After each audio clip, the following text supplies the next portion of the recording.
Hola, estoy grabando en la Ciudad de México y tengo el honor de estar al lado de una persona representativa, importantísima en México y a nivel mundial también. Tengo como huésped invitado al doctor José Barba Martín. Él tiene una amplísima carrera académica. Ustedes lo notarán en su forma de dirigirse a ustedes y explicar este terrible fenómeno de la pederastia clerical. Él es de los exlegionarios que se atrevieron a romper su silencio, el silencio que como víctimas cargaron en sus almas y en sus corazones por muchísimos años y que iniciaron esta denuncia desde la Ciudad de México para impresionar, impactar y recibir luego terribles golpes bajos por hablar con su verdad, y no nomás su verdad, sino con la verdad. ¿Quién puede hoy negar que Marcial Maciel, degollado, es el pederasta más siniestro de la historia de la Iglesia Católica? El más famoso, el más conocido, con acusaciones tan serias como romper la inocencia, el silencio, romper la inocencia, la castidad, el alma de muchos de sus seminaristas, aún niños, jóvenes, muy jóvenes, ya indoctrinados por él, para guardar absoluto silencio de cualquier cosa que pudiera suceder en la intimidad. Es un privilegio y es una enorme responsabilidad entrevistar a don José Barba. Y en esta ocasión, la entrevista se trata de que él nos explique su, casi diría, cosmovisión, su visión teológica, histórica y hasta legal de la situación de vulnerabilidad en la que se encuentran las víctimas de quienes son unos depredadores sexuales. Este libro, coordinado por Bernardo Barranco, donde varios participamos, incluyéndome, tiene, por supuesto, una participación de don José Barba con el capítulo llamado Opacidad y Poder, Marcial Maciel. Sin más, le doy la bienvenida a mi amigo, a mi muy querido amigo, admirado ser humano por su valor, su inteligencia, su cultura, su claridad, su honestidad, porque sin su testimonio tal vez hubieran pasado 5, 10, 15 o 20 años más y las víctimas seguirían calladas, porque es un muy largo caminar entre que denuncian y están esperando una reparación comenzando por una disculpa y, ¿por qué no, don José?, exigiendo una indemnización. Pero la Iglesia Madre los ha despreciado hasta la fecha.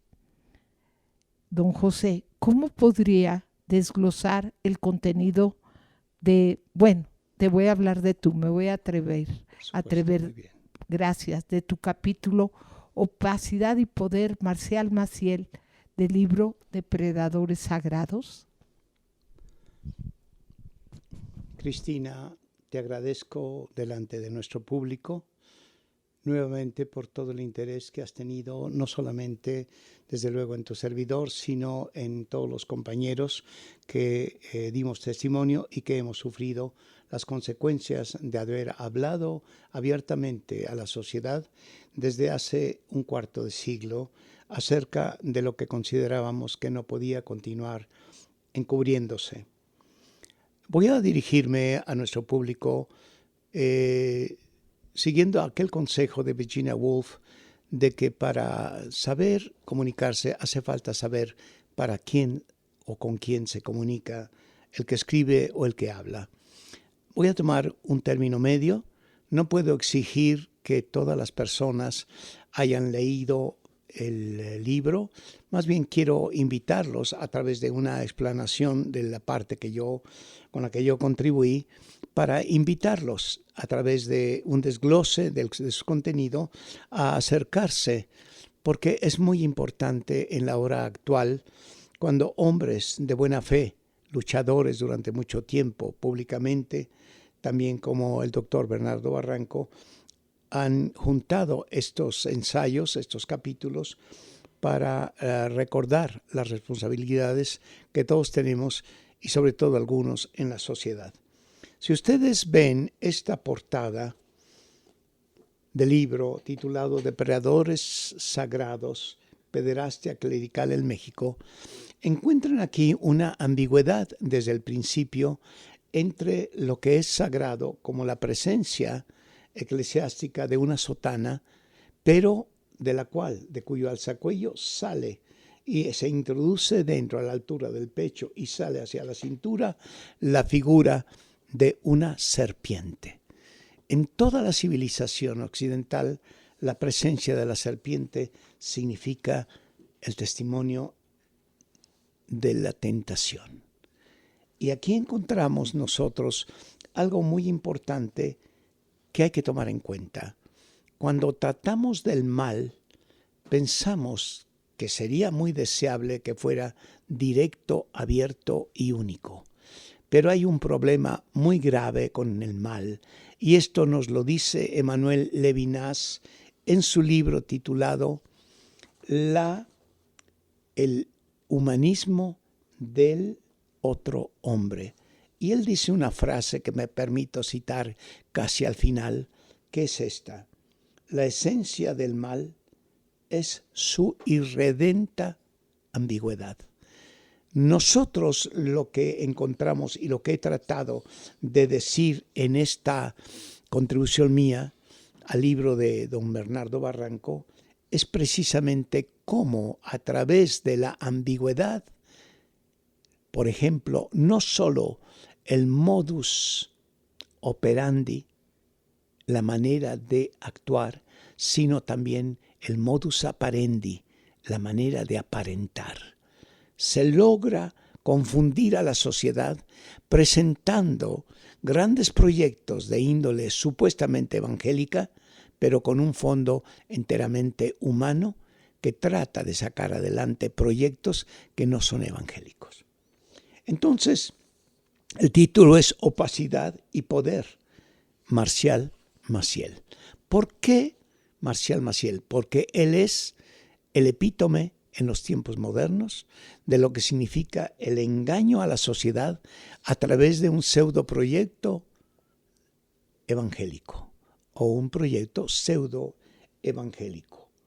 Y lo que tratamos nosotros de decir, o lo que yo trato de decir en este artículo, es que nosotros nos hemos sometido a los 3 juicios que el hombre tiene que tener en cuenta, que es el juicio divino, el juicio civil del derecho positivo y el juicio filosófico o de la opinión pública. Veremos al final de qué manera, cuando alguien pregunta qué es lo que ustedes aconsejan o qué creen que hay que hacer, después de haber fallado en los esfuerzos ante la Iglesia, ahí va a aparecer la necesidad del juicio de la opinión pública. Entonces, ante estos 3 juicios, nosotros hemos hablado con nosotros mismos pensando, Señor, ¿qué es lo que tú opinas de lo que ha estado sucediendo en nuestras vidas, entregadas por nuestras familias, nuestros padres, a una institución que entonces prometía mucho para la Iglesia después de la Segunda Guerra? Y después preguntarnos también si cabe o no cabe el juicio civil en un país donde estas cosas de los abusos sexuales prescriben a los 15 años, teniendo en cuenta que además en el caso nuestro ni siquiera habían sucedido en México, sino en aquellas bolsas humanas del extranjero a donde el gobierno mexicano había permitido que nosotros, niños, fuéramos estudiantes, pero nunca se preocupó de investigar qué estaba pasando con nosotros. Y quiero presentar entonces qué es lo que hemos aprendido, concretamente su servidor como comandatario legal del grupo de los 8 legionarios, junto con el doctor Arturo Jurado, por eso digo comandatario legal, ante la Iglesia. ¿Qué es lo que hemos aprendido desde que el sábado 17 de octubre de 1998 presentamos de buena fe nuestra demanda sustentada en el derecho canónico contra el depredador institucional y engañador de 3 pontificados por lo menos, Marcial Maciel? Y hablaré de cómo nos descubrimos a nosotros mismos cuando nos presentamos ante la Santa Iglesia como fieles y de repente, pasado el tiempo, después del silenciamiento impuesto, nos damos cuenta de que no somos solamente fieles, de que somos ciudadanos cuyos derechos se conculcan y que somos sumisos de la única jerarquía, monarquía omnímoda que existe todavía en el mundo, que es la monarquía del Papa en la Iglesia Católica. Y a diferencia de encontrar una madre iglesia que nos recibe como hijos fieles o fieles hijos, se presenta como una trinidad sumamente complicada. Acudimos a la iglesia y encontramos que además de la iglesia está una sede administrativa y está un estado político llamado Estado Vaticano desde febrero de 1929. Y entonces empezamos a visquear, así lo digo, con el alma, porque no sabemos exactamente qué somos ante esta Trinidad que luego se manifiesta no solamente espiritual, sino impositiva, calladora de nosotros que queremos decir nuestra verdad y no podemos. Conmovedor, sin duda. Tan larga carrera, ya son 25, 27 años, ¿no es así? ¿O aún más? Pasa de los 25, aunque el domingo 23 de febrero del 97 se inició públicamente en el Hartford Courant de Hartford, Connecticut, nuestra demanda, a nuestra revelación ante la sociedad abierta. ¿Por qué en el Hartford Courant? Porque el Hartford Courant era el que había dado la oportunidad, siendo uno de los periódicos más antiguos de una nación como los Estados Unidos, donde se había ejercido la libertad de prensa. Un diario pequeño, pero de los más antiguos, que nos dio la oportunidad. Y usted y yo sabemos algo, pero tal vez no todo el público lo sabe. A pesar del descrédito que ya es imposible casi de tapar de el fundador de los Legionarios de Cristo, Marcial Maciel, a pesar de que se le invitó a una vida de oración y de retiro, que por cierto tengo cierta información de que más bien usó mucho de ese tiempo para ir de spa en spa con una de sus 2 esposas y una hija que tuvo, aparte de los hijos que tuvo acá en México, hasta la fecha. Ni siquiera la última visita de Francisco, la visita del Papa Francisco a México, ni siquiera se les pidió perdón públicamente ni tampoco en privado. Ustedes siguen sin reparación de daño alguno, ¿no es así? Nosotros hemos insistido en la necesidad de 2 puntos que se cumplan. Uno es el desagravio moral. Esto es fundamental, anterior a la reparación de índole económica, social, que contribuirá al bienestar de las familias dañadas. Primero, el desagravio. ¿Por qué razón? Porque precisamente el Hartford Courant, cuando descubrió que Marcial Maciel, quienes éramos los que revelábamos aquello que él decía mentiras, y los legionarios decían mentiras contra la santidad del padre Maciel, entonces ellos cometieron un delito gravísimo que fue acusarnos a nosotros 8 de un delito que nunca cometimos, que fue formar una conspiración en contra del padre Maciel, de la Legión de Cristo y de la Iglesia. Entonces, quienes cometieron la conspiración fueron ellos precisamente, porque en la mañana, una mañana de diciembre del 96, me llamó Gerald Renner desde Hartford, Connecticut, para preguntarme si podíamos dar los nombres de los que dábamos los testimonios remediales que los habíamos dado el mes anterior a Jason Berry. Yo consulté con el único abogado del grupo, que era el licenciado Pérez Olvera, y me dijo, sí, demos los nombres. A consecuencia de esto, Marcial Maciel supo quiénes éramos y fue cuando encontró a otras personas muy allegadas a él, víctimas, algunos de ellos indudablemente sexuales, como sabíamos de él, a saber, Armando Arias Sánchez, de Zamora, Michoacán, que era apoderado general de la Legión. Juan Manuel Correa, que había sido legionario, y también Jorge Luis González Limón, que seguía de cerca trabajando en la Universidad de Anáhuac. Eso fue en diciembre. En el mes de enero se añadió el nombre de Valente Velázquez Camarena, que dio el testimonio en Guadalajara y que cometió el error de acusar a una persona que había muerto un año atrás y que nunca había sabido concretamente de la supuesta conspiración. Me refiero a Francisco de la Isla Veraza, que había muerto el día 13 de febrero del año 96. Pero como esta persona, Valente Velázquez Camarena, vivía en Guadalajara, no sabía. Sin embargo, es clarísimo que Marcial Maciel y los legionarios, repito, esto es muy importante, como institución, mintieron para acusarnos de que habíamos invitado incluso a un muerto porque no sabían que había fallecido.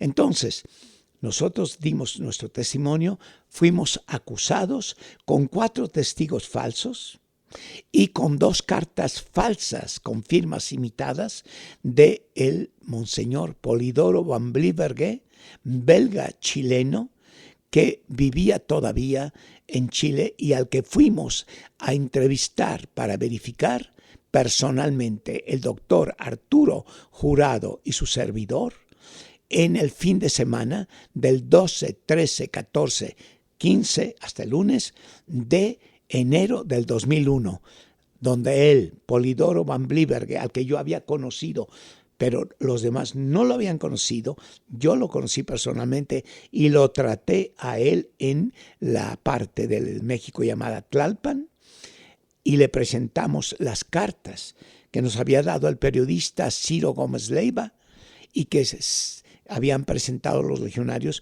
como supuestamente escritas por él. Y él dijo, esas cartas que además aparecían en la edición del domingo 23 de febrero del 97, dice, yo jamás las escribí.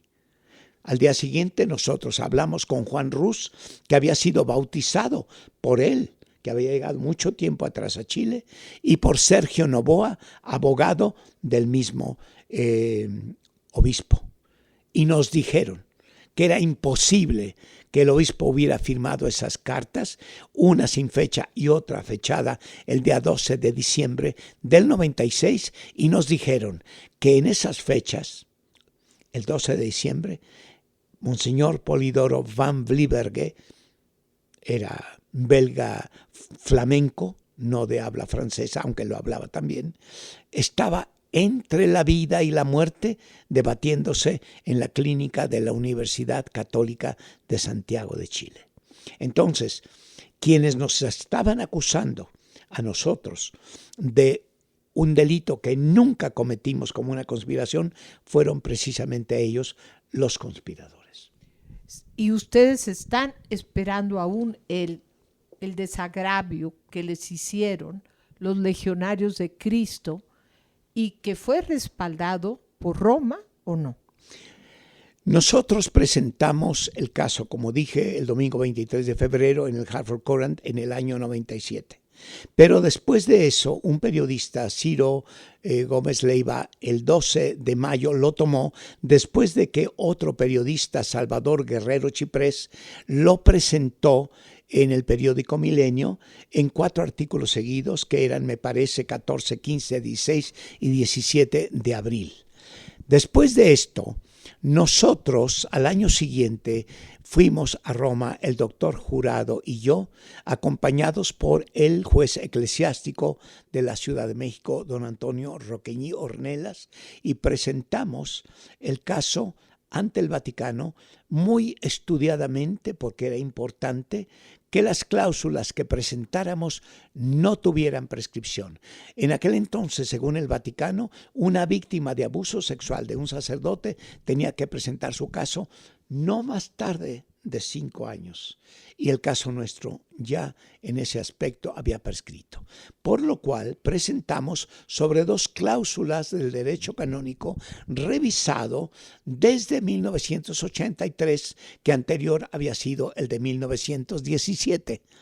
2 cláusulas que sí seguían vigentes. Que seguían vigentes, renovadas por el Papa ya en ese entonces, Juan Pablo II, y eran la 1078 y la 799, la 1078 y la 799, que no tenían prescripción y que acusaban precisamente y que tenían que ser obedecidas para someter a juicio al acusado, porque no teniendo prescripción, mientras viviera Marcial Maciel, tenía que ser juzgado. Una se refería a la absolutio complicis. La absolución del cómplice significa que cualquier eclesiástico de cualquier rango que perdone a un cómplice en confesión sacramental queda instantáneamente, ipso facto, por el mismo hecho, queda excomulgado. Y como nosotros teníamos información de que desde noviembre del año 49 ya Juan José Vaca Rodríguez había sido víctima y en cierto modo cómplice de un acto sexual con Marcial Maciel y había recibido la absolución, entonces, desde ese entonces, sabíamos que Marcial Maciel, ipso facto, había quedado excomulgado. Pero ¿cómo el Vaticano se iba a atrever a juzgar al supuestamente tan conocido amigo personal del Papa, Juan Pablo II? ¿Qué fue lo que hizo el 18 de mayo del año 2001 la Iglesia? Es decir, en este caso, Ratzinger como cardenal, obviamente con la anuencia, si no la ordenación directa, que no hay otra manera de explicarse, del mismo Juan Pablo II, quitarles la prescripción. ¿Y a cuántos años lo dejó? Cambió, porque lo que hicieron fue quitar la prescripción, pero confundir la prescripción de la absolutio complicis, la absolución del cómplice, con la situación de las víctimas, que antes tenían solamente 5 años, y lo cambiaron hasta 18 años, más 10 después de la mayoría de edad. Y al año siguiente, en el 2002, cambiaron 10 años más, de manera que una niña o un niño objeto de abuso a cualquier edad antes de los 18 años tenía 10 años después de la mayoría de edad, y el año 2002 10 años más, o sea, 20 años después de la mayoría de edad. Pero con respecto a las cláusulas que no tenían prescripción, simplemente las abolieron y nos dejaron a los que con toda legitimidad habíamos afianzado nuestra acusación, nos dejaron completamente indefensos. Cambiaron las leyes para no tener la obligación La suprimieron y de la cambiaron completamente. sí, las suprimieron, desaparecieron de los, ¿cómo se llaman? Códigos Del Código de del Derecho código Canónico. del derecho canónico, y entonces ya no se le podía acusar a Marcial Maciel por haber absuelto en confesión a un cómplice, que en el caso de los niños no son cómplices, digo, son víctimas, pero bueno, por atreverse a decir, te perdono tu pecado de que yo te abusé, pero se lo volteaban, o sea, Marcial Maciel te lo volteaba. Pero hay una cosa importante, que los que al principio fueron víctimas, supuestamente inocentes de 13, 14, 15 años, como en el caso declarado abiertamente por Juan José Vaca, que dijo, yo fui su mujercita hasta los 25, 26 años. Para entonces sí era cómplice, porque ya no era un niño inocente. Entonces, ¿qué fue lo que hicieron? No lo sometieron a juicio, lo dejaron, y más tarde, cuando mandaron a el padre Charles Judd Chicluna a México para investigar, escuchar nuestras declaraciones en la semana que iba del lunes 4 de abril del año 2005 hasta el domingo 10, cuando terminó esa serie de interrogatorios. Pero cuando nosotros pedimos que se pusieran por escrito con la firma de el padre Charles Judd Chicluna y de otro que era canonista y notario vaticano de apellido Fuentes, una vez que nos lo dieron, al miércoles siguiente, o sea, el miércoles 6, nos obligaron a firmar un cintillo engrapado encima de nuestra propia revelación, ya con la firma de reconocimiento de ellos dos, en la cual nosotros declarábamos que no podíamos y aceptábamos nunca mostrar nuestra revelación, nuestro interrogatorio transcrito, a nadie nunca. Y entonces, ¿qué es? Volvamos a la idea del silencio. Nosotros cuando fuimos a Roma, fuimos con la idea de que nos amparaba el derecho canónico. Y aquí, en este apartado, en el cual yo hablo de la iglesia del silencio, distingo dos iglesias del silencio. Y digo que cuando yo era niño, mis padres daban dinero, como muchos católicos, para esa iglesia que se llamaba la Iglesia del Silencio, que estaba supuestamente detrás del telón de acero, en lo que era la Unión Soviética, la Rusia comunista. Y siempre pensé con compasión, como digo, acerca de aquellos cristianos que estaban oprimidos por el comunismo. Pero cuando yo fui con el doctor Jurado a Roma, como digo, el sábado 17 de octubre del 98, durante media hora que estuvimos con la doctora Marta Vegan, una dama, nuestra abogada, con el juez eclesiástico de la Ciudad de México, Antonio Roqueño Ornelas, el doctor Jurado y yo, personas que yo creo éramos de respeto, no se nos ofreció un asiento en media hora que estuvimos. Y nos encontramos al salir del ascensor al cardenal Ratzinger, que había pasado enfrente de nosotros 20 minutos antes de la hora de las 10 en que se suponía que era nuestra presentación. Se presentó 20 minutos antes y se presentó cuando salíamos del ascensor en ese edificio donde fue juzgado precisamente Galileo Galilei. Pero ¿cómo salimos? Salimos con la promesa que nos obligaron a hacer de que nunca hablaríamos ya con periodistas. Pasaron esos años y hasta el día 30 o 31 de julio del año 2000, cuando yo fui con la doctora Marta Vegan, y fuimos ella y yo con Gianfranco Girotti a decirles: no guardaremos más silencio ante los medios. Preguntó Gianfranco Girotti: ¿por qué? Y le dijimos, yo le dije la verdad, porque los legionarios han dicho que guardamos silencio porque amigos de la institución nos habían dado dinero para que nos calláramos. Y eso no lo podíamos aguantar porque era una enorme humillación y era un falso. Y entonces le dije: a partir de esta fecha, no cuente con nuestro silencio. Repito, 30, creo que fue, de julio del año 2000, en Roma, precisamente en la oficina suya del Santo Oficio. Impresionante, no había entendido esto de la iglesia del silencio, pero no le llamaríamos también, José, la iglesia cómplice de los pederastas. Claro que es una iglesia cómplice.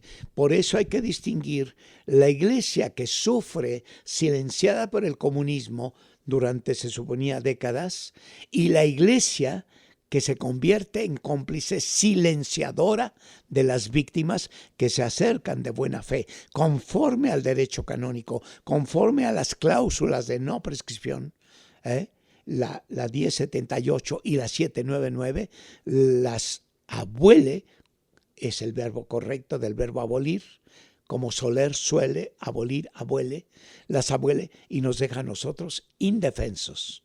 Y hasta la fecha de hoy, a pesar de haber mandado a Charles Judd Chicluna con el apellido, con el notario Funes, hasta la fecha no nos han dado una respuesta como debemos tenerla por escrito, del reconocimiento de que fuimos víctimas de Marcial Maciel y luego reconocer que la iglesia también nos victimó a nosotros.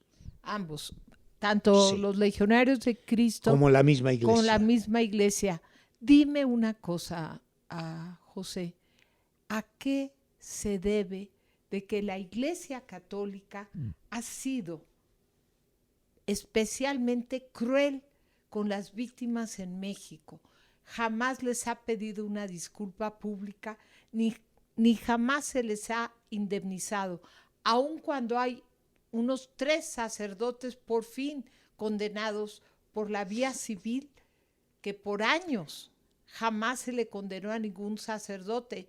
Y Gerardo Silvestre, donde yo también puse un pequeño grano de arena, terminó finalmente, por primera vez en la historia de nuestro país, en la cárcel, condenado a 16 años y medio. Pero ¿por qué esto? En Estados Unidos hay indemnizaciones multimillonarias, en Escocia, en Australia, en Francia, ahí se vienen 230,000 víctimas. Sí. 230,000 víctimas desde 1950 hasta la fecha. Hasta la fecha. Y eso es, para mí sigue siendo la punta del iceberg, porque ¿cuántas víctimas no dejan de hablar? La gran mayoría de las víctimas se quedan calladas porque tú sabes que las consecuencias son catastróficas. Llevas casi 30 años junto con tus compañeros que sobreviven en la lucha y permaneces sin ninguna respuesta. Es una pregunta muy importante desde el punto de vista de la conciencia sociológica de nuestro país y también de otros países durante algún tiempo, como fue en Irlanda. Quiero recordar una cosa muy importante. El Papa Ratzinger renunció 6 días después de que el juez de Los Ángeles exigió al cardenal Roger Mahony presentar documentos que poseía con respecto a los casos en los cuales estaba incluido Norberto Rivera Carrera, por haber sacado a un sacerdote de aquí a sabiendas de que era pederasta y haberlo mandado a Los Ángeles, donde siguió abusando de niños. Entonces, el cardenal Roger Mahony prefirió pagar $680 millones de reparación a las múltiples víctimas, y este caso lo manejó un abogado conocido en los Estados Unidos que es Jeffrey Anderson. Jeffrey Anderson ganó el caso, pero Jeffrey Anderson también había entrevistado antes en San Francisco a William Levada. ¿Qué era William Levada? Era el arzobispo de Los Ángeles que luego fue trasladado a Roma para ocupar precisamente el puesto que había dejado como prefecto de la Sagrada Congregación para la Doctrina de la Fe y Buenas Costumbres, el mismo Ratzinger. Y cuando muere Juan Pablo II, se mueven rápidamente, en este orden estaban antes Ratzinger, el que luego fue secretario de Estado, Bertone, luego Angelo Amato, cuidado, no Angelo Sodano, Angelo Amato, y luego Gianfranco Girotti, que fue a distancia de las manos de Ratzinger el que recibió nuestra demanda el sábado 17 de octubre del 98, y luego ya formalmente en latín a través de la doctora Marta Vegan en el mes de febrero del 99. Ahora bien, ¿qué fue lo que pasó? Cuando promueven a la santidad a Juan Pablo II, lo promueven con la doctrina, la inspiración del santo súbito, es decir, el santo rápidamente. Pero ¿quién está al frente de la Sagrada Congregación para la Doctrina de la Fe?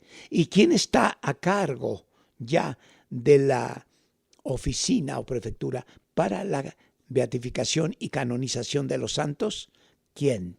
Precisamente Angelo Amato, el que era el tercero después de Ratzinger, que lo ponen a preguntar para el caso de la beatificación de Juan Pablo II, al William Levada, que era el apenas recién llegado a conocer los folders, las carpetas referentes a Marcial Maciel, y es el que sí había tenido acceso a las carpetas, el que finge no saber y pro forma le pregunta si hay algunas acusaciones en contra de Marcial Maciel. Le pregunta a Angelo Amato. ¿Qué responde Angelo Amato? ¿Qué responde William Levada? Que hay solamente algunas cartas y algunas acusaciones sin importancia. Esto es histórico y esto no es el Evangelio, porque Jesucristo enseñó a decir que vuestro lenguaje sea sí, sí o no, no. Y aquí viene el concepto de la ambigüedad. Ambigüedad, por definición, es ambas partes, y es lo que se presta al engaño, porque cuando les conviene es un sí, cuando les conviene es un no, y mientras tanto imponen silencio para sacar una u otra ficha. Ese ha sido el caso de los exlegionarios que hemos sufrido durante tanto tiempo. Y por eso Emmanuel Levinas dice que la esencia del mal es su permanente ambigüedad. Entonces el Vaticano se ha movido, no nomás en el silencio, no nomás silenciando, sino ha caminado el camino del mal concretamente contra las víctimas de abuso sexual de menores. Tiene una enorme responsabilidad. Y regreso a mi pregunta original. ¿Por qué México es tratado como basurero de las víctimas? Vamos a entender, no que las víctimas, obviamente no es tu idea, consideremos al catolicismo como basura, sino que dentro de los estamentos internacionales, México se ha mostrado extremadamente remiso en investigar, y que cuando ha salido alguna revelación de Norberto Rivera en un desayuno con periodistas hace años, dijo que él tenía la noticia de 15 sacerdotes que estaban acusados ante el Vaticano. Sin embargo, cuando Alberto Atié, Saúl Barrales, José Barba y otros presentamos la demanda para que se declarara quiénes eran esos sacerdotes y cuál había sido el seguimiento, Norberto Rivera se amparó.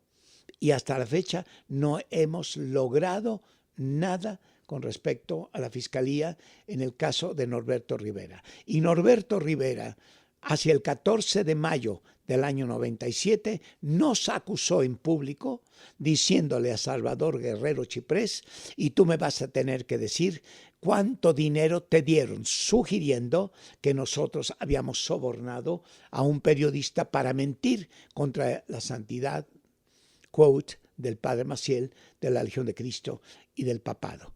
Y así ha sido.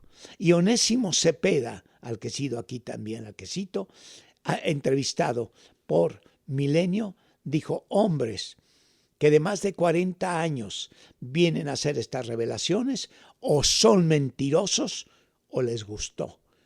¿A quién le va a gustar? No se pone a pensar como un psicólogo o una psicóloga promedio. Mi hija, desde el año 98, me mandó de Toronto un periódico del 28 de mayo del Toronto Globe and the Star, en donde aparece en 2 columnas a qué edades, por su parte los hombres, por su parte las mujeres, empiezan a revelar los abusos a que fueron sometidos tiempo atrás, desde niños, adolescentes o jóvenes.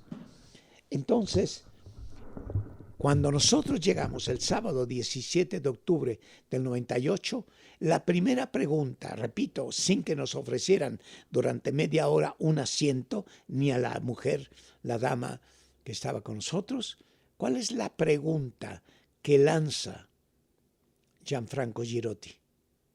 ¿Per qué ora? ¿Por qué ahora?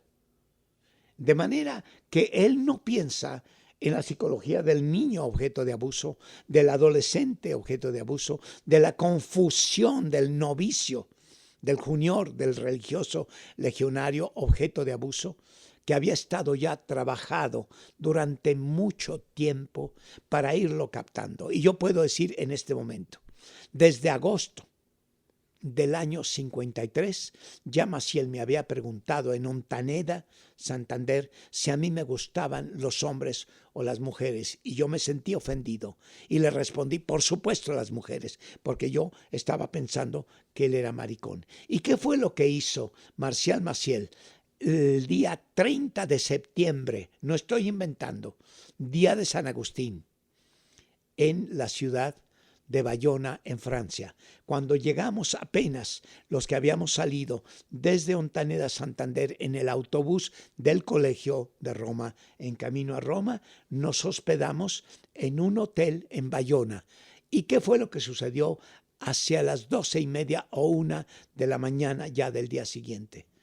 Que cuando estaba distribuyendo los cuartos en el hotel Marcial Maciel, me iba dejando al final, y cuando veo que él me va a llevar a la recámara que habían reservado para él, yo, como dicen en México, me zafé, me regresé, pedí a unos compañeros que ya tenían cuarto en otro lugar, que me dejaran jalar un colchón y me dormí en el colchón para no quedarme con Marcial Maciel. No me dijo nada. Y pasó tiempo para que cuando yo ya estaba, antes de cumplir 1 año en Roma, él abusara por primera vez sexualmente de su servidor. Y que además, otra vez el silencio, igual que antes. Cuando salimos, después de que voy a cambiarme, porque yo traía manchada mi pierna izquierda con el semen de la masturbación violenta que él me había hecho, cuando yo regreso hacia eso de la 1 de la tarde, salgo con él y me dice, pero no le vayas a decir ni al padre Lagoa ni al padre Arumí acerca de mi enfermedad. Él quería que atribuyéramos esa demanda que él tenía de que lo masturbáramos, cosa que yo no quise y no hice, diciendo que se trataba de una enfermedad para la cual tenía permiso, tal cual, textualmente ante Dios que me ha de juzgar, que tenía permiso del Papa Pío XII para que unas monjitas le dieran masajes en sus partes íntimas. Cuando me pidió eso y yo jamás había hecho eso, mi mano estaba temblorosa y tensa. Me la sacó fuertemente de las sábanas, tenía el miembro erguido y eso me hizo pensar que no estaba enfermo. Y fue cuando me dijo con mucho como desprecio, no sabes hacerlo. Entonces, la Iglesia impone silencio como lo impuso Marcial Maciel.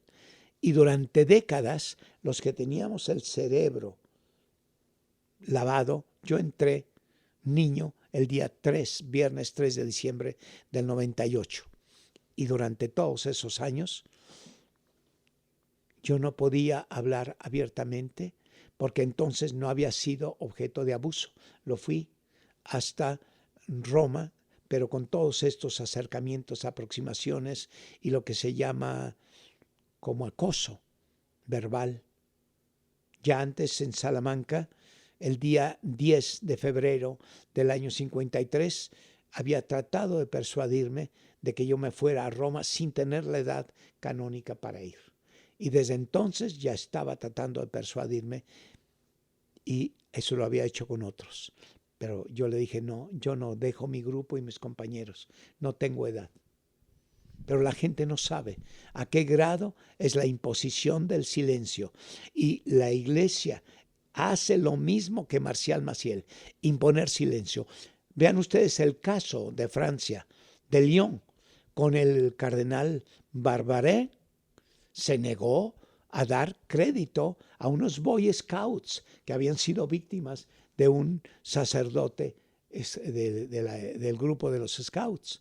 Vean ustedes el documental, casi documental, película que se titula en francés Grâce à Dieu, Gracias a Dios.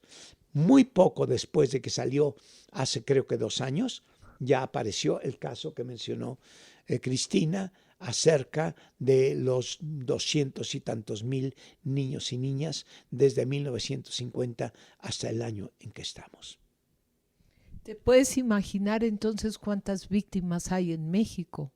Si en Francia de 1950 a la fecha se contabilizaron a través de un estudio de la mayor capacidad de investigadores, de peritos, sí. De hombres laicos católicos. Así es. Pero valientes y justos. Se contabilizaron 230,000 niños abusados y Francia tiene una población menor que México.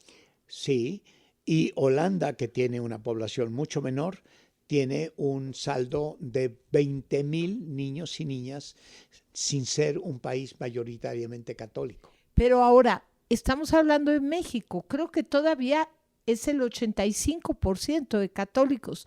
¿Te puedes imaginar? Estamos hablando de 500,000 de víctimas. Mira, yo ya había dicho que calculo que un pederasta, si llega a cierta edad adulta, digamos 50, 50 y tantos años, lo más probable, y hay personas muy queridas que me han dicho, eso no lo hace ningún hombre, ni siquiera heterosexual, de acumular esa cantidad de relaciones sexuales con mujeres, un hombre normal. Pero sacerdotes, el cálculo de Francia habla por sí mismo, más de 100 niños por cada prelado, por cada sacerdote. Entonces, ¿cuántos hay en México? ¿Cuántas víctimas hay en México? Hablan unas cuantas, pocas. Llevan este largo camino que tú has transitado junto con tus compañeros por décadas y sigues sin satisfacción alguna más que el responder a tu conciencia y a través de tu voz intentar que las cosas cambien y que un día todas las víctimas sean honradas y escuchadas y reparadas, aunque no hay reparación alguna para el daño. Los daños morales son muy grandes. Yo aquí he mencionado, en esa pregunta de qué hacer, he mencionado algo muy importante, que haya especialistas, y esto lo dije en la carta que su servidor escribió y que firmaron todos mis compañeros, que publicamos en la revista, no el periódico, sino la revista Milenio, desde el domingo 8 de diciembre del 98. Y ahí nosotros, los firmantes y quien lo escribió, pedimos al Papa precisamente que se lleve a cabo un juicio, pero con expertos en estas áreas. Aquí se habla mucho de pederastia, pero no se habla de deformación espiritual general, que es mucho más que solamente el abuso. Segundo, aspectos de psicología, porque los daños psicológicos son muy grandes. Tercero, un experto en derecho. Cuarto, un médico forense. Así no lo mencioné en la carta, lo mencioné después, años después, en diciembre del 2019. Un médico forense, ¿por qué? Porque los daños físicos en las personas que sufrimos esto sin tener la posibilidad de comunicarnos, porque era prohibido. Y la única vez que yo dije, no haciendo ya caso, la segunda vez en que fui objeto de abuso sexual de Marcial Maciel, el sábado santo del año 1955, después yo hablé con mi confesor, Rafael Arumí Blancafort, de Vich, en Cataluña, y en confesión le dije de qué manera Maciel había estado besándome en la boca hasta que yo lo separé porque sentía asco, y había estado acariciándome los muslos. Y mi confesor nunca me dijo, dígame usted esto fuera de confesión, para poder actuar, para poder ir al Vaticano, poder ir ante las autoridades al mínimo eclesiásticas. Solamente estaba yo no en confesionario, sino en su oficina. Se agarró fuertemente de la silla en que estaba y no me dijo más. Y todas las veces que me encontraba yo con él, éramos completamente extraños. Business as usual, nada. Y así todos los demás. Vivíamos acongojados. Por eso yo le pedí a Dios, y esto lo he dicho en unas entrevistas para la televisión francesa, yo pedí a Dios a mis 18 años que no me dejara despertar 2 veces, llorando sobre mi almohada, que no me permitiera despertar. Un joven de 18 años, que no podía hablar con sus padres, las conversaciones telefónicas estaban prohibidas, había 2 cables marítimos en el Atlántico, solo 2, y había que hacer citas con 8 horas de anticipación para conseguir una llamada a América. Y nosotros no teníamos. Había teléfonos hasta en el corredor, pero nadie los podía usar. Y los superiores tenían teléfono, pero nosotros no podíamos comunicarnos con nadie. Esta es la realidad. Y entonces, ¿cómo creen que vivía uno como angustia? Yo he dicho con una frase en un ensayo que escribí y que quisieron tapar aquí, porque un jesuita de apellido Lafragua no quiso que saliera el artículo porque iban a acusar a los jesuitas. Y cuando yo le dije a un vaticanista al que le conté el día antes de irme a Ginebra, que no pudo asistir y fue a disculparse con el doctor Jurado y con su servidor, entonces me pidió el artículo titulado Las razones de mi silencio, se lo di, lo tradujo al inglés y lo publicó en la revista Expreso del periódico La República. Y ahí es donde yo digo, ¿por qué razón? ¿Qué éramos? Y yo digo, éramos un archipiélago de soledades, cada uno consumido por su propio silencio. Eso éramos. Qué conmovedor. No sé si aquí lo quieras dejar. Ha sido larga la entrevista. Yo O quieres añadir qué nos faltó decir para... ¿Hay esperanza?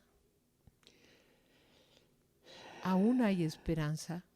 Que se haga justicia sobre ustedes, los primeros en delatar los abusos dentro de la Iglesia Católica, en particular de Marcial Maciel.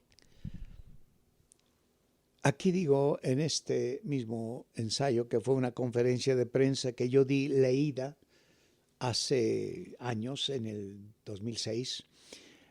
Vuelvo a decir esto, la Iglesia está extremadamente preocupada por un conocimiento a corto plazo para pretender salvar su prestigio. Sin embargo, al tratar de hacer eso, al seguir, no lo que dijo la doctora Martha Began, porque Martha Began lo repitió seguramente, oído de Ratzinger, y Ratzinger muy probablemente oído de Juan Pablo II. Es mejor que 8 hombres inocentes sufran injusticia y no que miles de católicos pierdan la fe. La falta de visión histórica y evangélica de la Iglesia ha hecho que no solamente no se haga justicia, sino que se haga injusticia a 8 hombres inocentes y que al mismo tiempo mucha más sea la cantidad de gente que esté abandonando a la Iglesia, sobre todo jóvenes, pero ahora ya también personas maduras cuya fe se tambalea viendo que la estructura eclesiástica, la jerarquía, prefiere a corto plazo pretender sacar adelante un proyecto en lugar de tomar el toro por los cuernos, revisar la teología de la mujer, la teología del amor humano, la teología del sexo, la teología del celibato, y que me vengan a explicar por qué razón los católicos griegos, repito, católicos no ortodoxos, no maronitas en otro lugar, los católicos griegos pueden casarse siendo católicos los sacerdotes y en cambio en Roma, cuya distancia está en avión a 1 hora y 25 minutos de Atenas, no pueden casarse. ¿Por qué razón? ¿Que la naturaleza humana es diferente en Grecia de lo que es en Roma y el Occidente? No. Hace falta que evangélicamente se tome la cuestión y se trate. Cuando se acerca un joven a Cristo y le dice, Señor, ¿qué debo hacer para merecer la vida eterna? Le dice, cumple los mandamientos. Señor, ya los cumplo. Y entonces le dice, si quieres ser perfecto, da tu riqueza a los pobres, ven y sígueme. Pero nunca le impone el celibato como no se lo impuso a San Pedro. Y dentro de las cartas de San Pablo encontramos que él pone como condición, no recuerdo exactamente cuál es, como condición que el obispo, el supervisor, episcopos, el supervisor, es decir, ya obispo, como se dice ahora, sea casado, pero con una sola mujer, es decir, una sola vez. Pero no impone. No impone. Y San Pablo, si algo tiene que lo distingue, es que en sus cartas siempre agradece a las mujeres que en las diversas colonias cristianas lo han ayudado. No es un hombre que rehúye la compañía o la presencia. Si no se casó, piensan algunos que era porque sufría epilepsia o porque su género de vida no permitía imponérselo a una mujer de por vida. Entonces, mi conclusión es esta: tiene que revisarse la teología de la mujer. Recuerden ustedes, ¿quién trajo el pecado al mundo según nos enseñaron en la iglesia? Eva. ¿Cómo se va a remediar el pecado de Eva? A través de Ave. Ave María, Eva, Ave, transmutando las 3 letras. Esa es la doctrina, pero no se nos enseña que la mujer es nuestra madre, nuestra hermana, nuestra amiga y que es compañera en el proyecto divino. Esto no se nos enseña y tiene que ser, porque si no se hace una enorme injusticia a la mujer y desde luego se maleduca al hombre. Tiene que revisarse en justicia conforme a la psicología, a la antropología y al derecho. Excelente conclusión. Y yo nomás quiero rematar, si me permites, Pepe, con esto. Le hablo al arzobispo Rogelio Cabrera, presidente de la Conferencia Episcopal Mexicana. Lo tengo en alta estima, pero usted, que es un hombre de luces, que es un hombre de bien, haga un cambio radical dentro de la iglesia mexicana. Yo veo cómo hijos y nietos de personas que estimo, conozco y que siguen siendo católicas y que asisten a misa a diario, aunque sea por internet, han dejado de respetar a la Iglesia Católica. Hijos y nietos. Se están vaciando los fieles católicos. Lo noto yo en esta mi página. Y en 10 años van a estar en una gran crisis, como le ha sucedido, por ejemplo, en Latinoamérica a Chile. A Chile, claro. Además de seguir encubriendo, mejor dicho, los cientos o miles de casos que siguen sucediendo a través de los meses y los años en nuestro país. Y las víctimas muchas veces buscan suicidarse. Conozco a muchas víctimas que han buscado suicidarse. Usted sabe, señor arzobispo, presidente de la Conferencia Episcopal Mexicana, que lo invité hace 3 años al foro sobre pederastia clerical que se llevó a cabo en Monterrey. Y muy recientemente, una de las personas que estuvo en el foro, te conté, José, me escribió y me dijo, si no ha sido por ese foro donde yo por primera vez hablo del abuso sexual que sufrí, yo ya estaría hoy muerto. Y mi colaborador hoy en Spes Viva, AC, esta organización que fundé para apoyar esta causa y otras sobre injusticia, José Leonardo Araujo, venezolano, él tuvo también como víctima de pederastia clerical de un sacerdote mexicano que sigue libre. Él tuvo 2 intentos de suicidio. ¿Por qué alguien que ni siquiera ya hoy me considero católica tiene más compasión que ustedes, los jerarcas? Le pregunto con todo respeto. ¿Me puedes permitir dirigirme yo también? Claro que sí.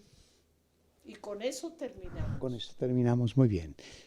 Señor arzobispo Rogelio Cabrera, a través de Alfonso Miranda, usted me convocó para reunirme con usted en el mes de enero anterior al febrero en que usted fue a Roma. Creo que nos reunimos el 19 de enero. Estuvo presente también el doctor Fernando González, estuvo presente Alberto Atié. Y cuando comenzamos la conversación, estando usted, estando Alfonso Miranda y estando un experto en derecho canónico que había estado también el 28 y 29 de noviembre antes en Monterrey, usted abrió la conversación diciendo, vengo a escucharlos porque yo lo único que sé es lo que he leído en los periódicos. Y le quiero decir directamente, como católico a quien Dios ha permitido todavía conservar la fe en Cristo. ¿Por qué razón un arzobispo solamente sabe lo que dicen los periódicos y tratándose de cosas tan graves no tomó antes la iniciativa de ir a investigar por todos los medios con que contaba qué había de verdad o no en eso que usted llamó periódicos? Se lo digo directamente en presencia de Dios, que lo va a juzgar a usted y me va a juzgar a mí. Y me considero un hombre digno y libre, representante de algunos compañeros que fueron víctimas también, pero le quiero decir que me desilusionó usted, que iba a ir a Roma precisamente a presentar los casos ante el Papa como otros muchos obispos, cuando dijo con tanta ligereza, yo no sé más que lo que he leído en los periódicos. Si solamente leyó, no cumplió con su obligación. Su obligación era investigar a fondo. Muchísimas gracias, José Barba. Martín, doctor José Barba Martín, muchísimas gracias, público. Ojalá y quieran reproducir entre sus amistades y conocidos esta importante entrevista.